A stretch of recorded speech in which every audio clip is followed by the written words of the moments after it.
The last section of this chapter, Ancient Indian Historiography and Appraisal. Itihasa Purana Kavya Tradition of Historiography. There is truth in the charge that the ancient Indian, when seen alongside the ancient Greek, Roman, and the Chinese, had no historian and no historical sense.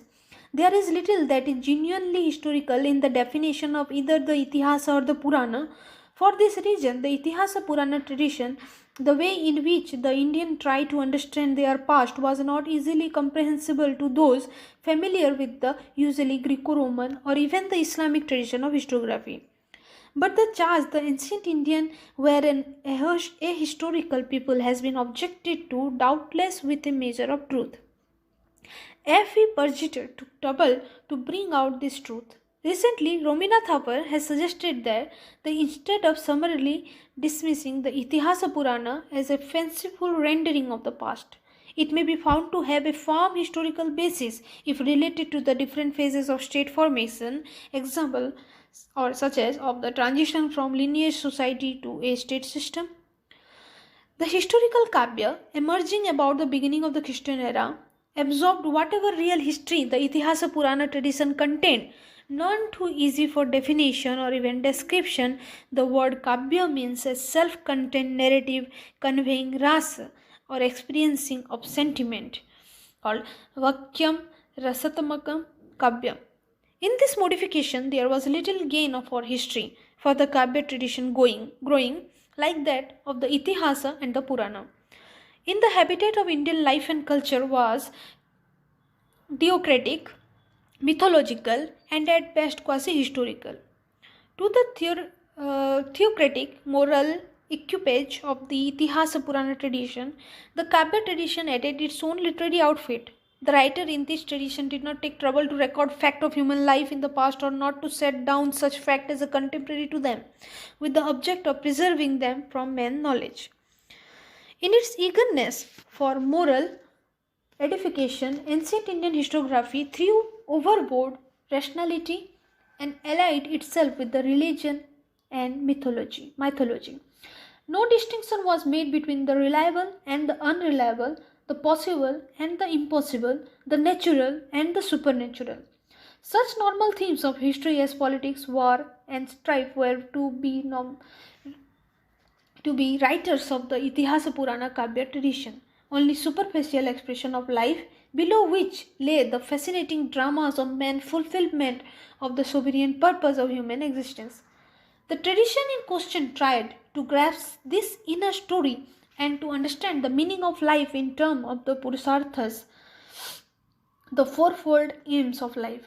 Absorbing a people's need for knowledge of their past, for self-knowledge and identity, the Indian epic tradition produced masterpieces of thought and literature, but at the cost of what we call history. The idea conveyed by the Greek word historia as an inquiry into the human past for man's self-knowledge never occurred in the ancient Indian genius. During the long stretch of the time from 1500 BC to 1200, the Itihasa Purana Kavya tradition did not show any sign of growth toward real history, the Rajatarangini alone being a relieving exception. Characteristic of ancient Indian (Hindu) historiography, like pattern history. Ancient Indian or Hindu historiography conformed to the certain pattern in respect of theme, mode of treatment, and conclusion drawn. The pattern had little to do with the problem of history writing such as chronology, the narration of fact, and their exploration. Kalhan alone was so exception. Theme 1.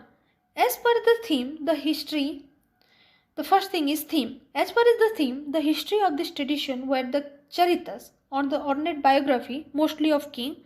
Works like Harsacharita, Vikramankadeva Charita, Prithviraja Vijaya are the example. But the charitas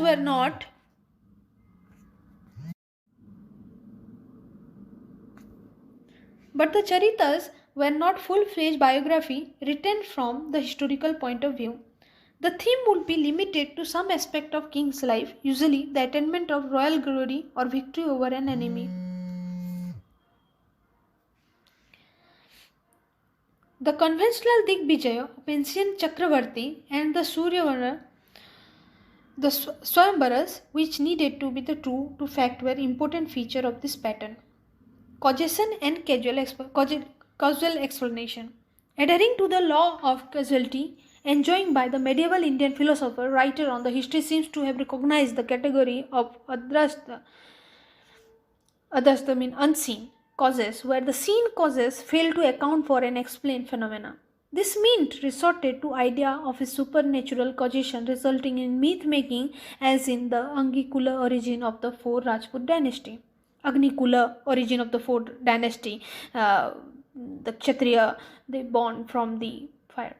Myth making became so rampant that every dynasty of early medieval India was connected with the solar or lunar lineage with Kshatriya tradition.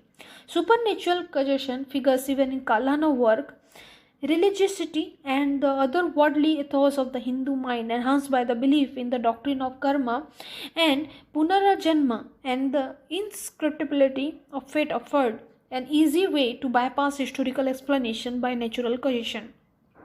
Ready-made explanation and insistent recourse to authority and tradition rendered doubt on such topic idle, and fate was always a potent cause. Third section is facts. Third feature is fact. Divine intervention and supernatural occurrence in human affair, the doctrine of karma and rebirth, and the role of dynasties were all intrusive element which vitiated ancient Hindu historiography.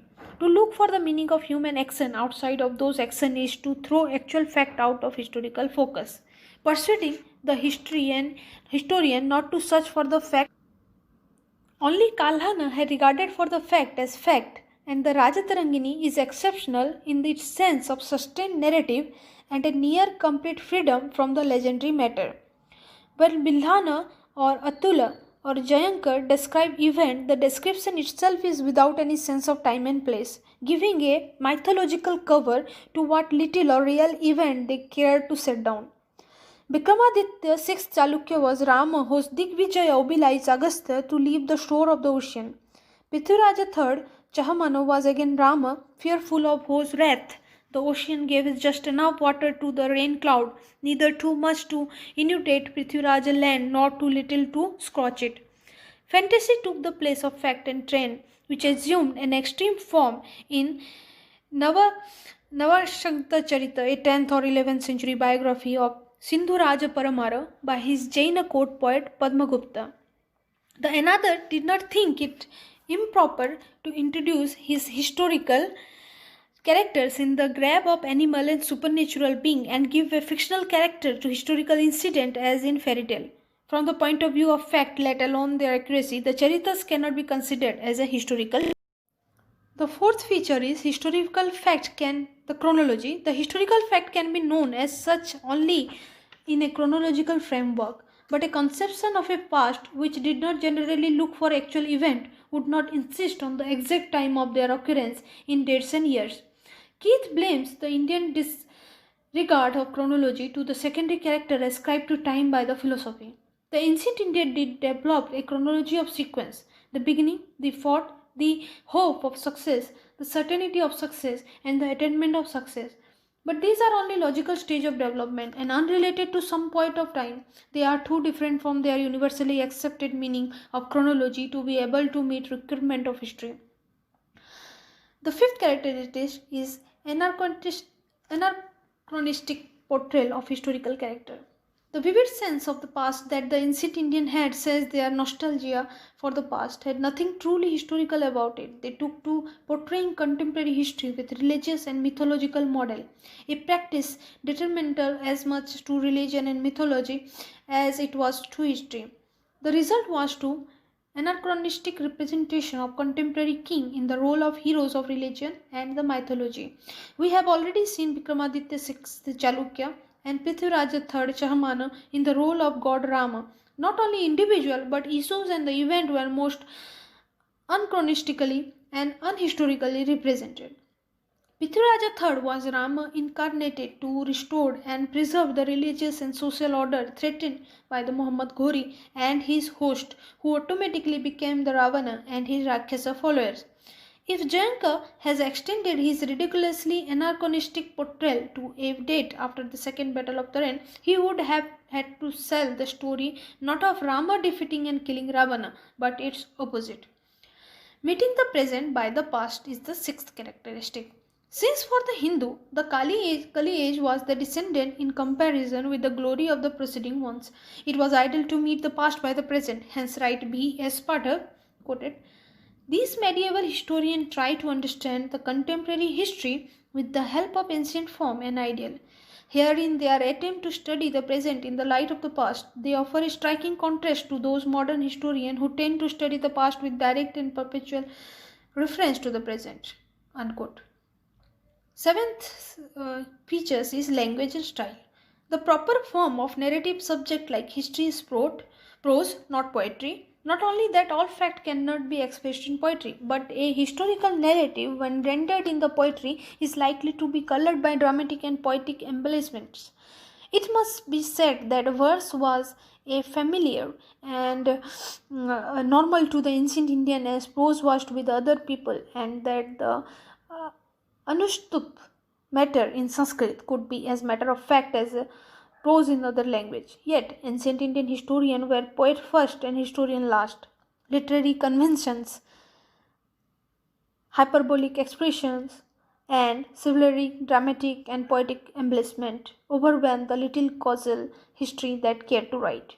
The Harsacharita was not in fact the Akshayika or biographical narrative of Banakals, but a Kavya in prose. The Rajatarangini, though written in verse, is happily a narrative of historical fact.